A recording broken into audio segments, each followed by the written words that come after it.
The original plan for Yellowstone is what got Kevin Costner to sign on. Between 2018 and 2024, Yellowstone was one of the biggest and most successful serial dramas on television. But that wasn't the original plan for the show sold to its lead star, Kevin Costner. In fact, it was originally pitched as a limited series with a narrower scope for the story of the Dutton family. Costner, who ended up fronting Yellowstone's cast for almost all of its 5-season run, initially believed he was signing on for a one-year TV project. However, the show soon expanded into a multi-season drama and continued to grow in scope along with its viewership, even spawning 2 prequel series and further upcoming spinoffs. Many of Yellowstone's best episodes wouldn't have happened had co-creator and writer Taylor Sheridan not strayed from his initial plan for a limited series. Still, the neo-Western streaming behemoth became a very different show from the one Costner agreed to star in back in 2017. Yellowstone was originally pitched to Kevin Costner as a long movie. It would have been a limited series made in the style of Costner's own westerns. In a 2024 interview with People, Costner recalled how Yellowstone had first been described to him. Taylor Sheridan's original vision for the show chimed with the legendary actor-director's own sensibilities.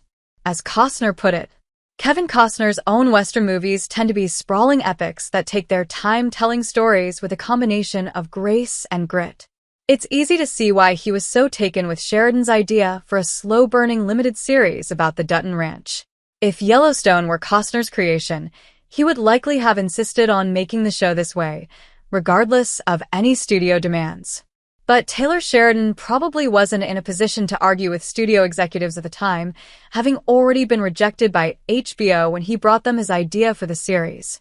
Kevin Costner was on board with Yellowstone having more than one season. He signed on to star in 3 seasons of the show and stayed for 5.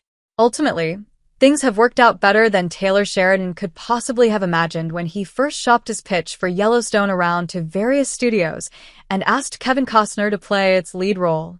The show's 53-episode run has made it one of the most successful neo-westerns in history and laid the basis for an entire TV universe. As Costner has alluded to, Sheridan is capable of scripting dozens of TV episodes per year virtually by himself, so expanding Yellowstone into a franchise with multiple shows and seasons was never a problem for him.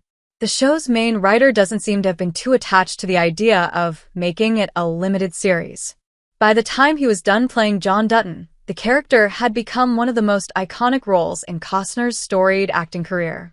Regardless of its expansion, Yellowstone retained the cinematic visual style Sheridan had first envisioned for it. What's more, Kevin Costner was very open to the series continuing for multiple seasons. In his words, he stepped up and said, "I'll do it for 3 seasons."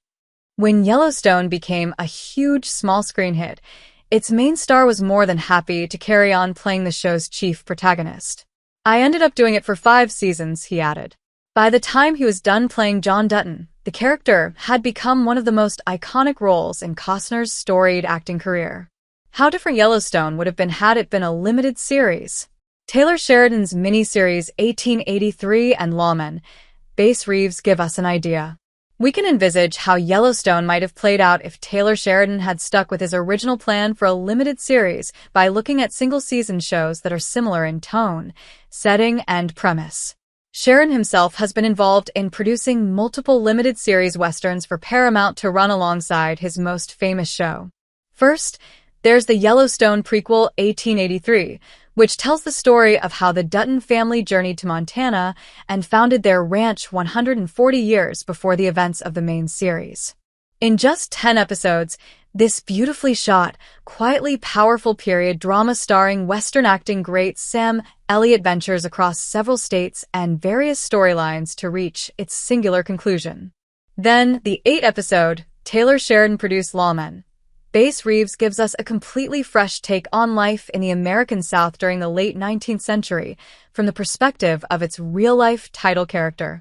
The elegant approach of this miniseries to its historical subject matter gives us an idea of how Yellowstone's story could have been told in a shorter format. Why Kevin Costner left Yellowstone midway through Season 5. The actor couldn't wait any longer with other projects in the pipeline. Kevin Costner was more than willing to stay on as John Dutton into Yellowstone's fifth season, despite initially being led to believe that the show would be a limited series, and then signing on to play Dutton for just 3 seasons. However, his patience with its extended run was exhausted midway through season 5. A lengthy break in shooting between the 2 parts of the season led Costner to quit Yellowstone, effectively killing off his character, John Dutton. In his interview with People, Costner described the situation in the following terms. Costner claimed that the 14-month delay to Part 2 of Yellowstone Season 5 would have prevented him from working on other projects if he'd continued to wait for production on the show to recommence. His departure was announced in May 2023, and Taylor Sheridan's flagship neo-Western drama had to navigate its final 6 episodes without him. It was the right time for Yellowstone to end in any case, but Costner perhaps didn't go out in the way he or Sheridan would have liked. The actor is apparently game for a return to playing John Dutton, though, if the series is revived at some point in the future.